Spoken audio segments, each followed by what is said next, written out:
vidimo šta je za nas najbolje. Znate, ne mogu da razumem da Sjedinjene Američke Države, koje su 2 godine čekale posle početka Prvog svjetskog rata, da ih napadne Japan pa da se opredele hoće li da učestvuju u Prvom svjetskom ratu, da one sada očekuju da će državno rukovodstvo Srbije za 3 dana da donese odluku o svemu tome. Rat nije zahvatio Srbiju. I sve bi bilo u redu. Da sada nas, kao da smo mi naivni i glupi, ubeđuju da je u pitanju grubo narušavanje međunarodnog prava i teritorijalnog integriteta. Kao da se ništa na teritoriji Jugoslavije, bivše Srbije nije desilo.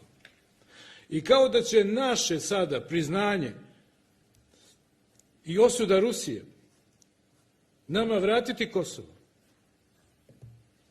Šta, vratit će na princip teritorijalnog integriteta? Ili će oni reći da to važi samo od sada? Danas sam čitao šta govore međunarodni zvaničnici.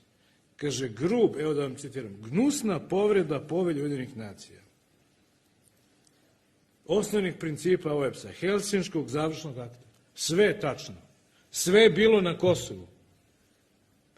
Pa kako vas nije sramote da sad govorite o tome da Srbija ugrožava neki međunarodni poredak time što neće reći osudu Rusije?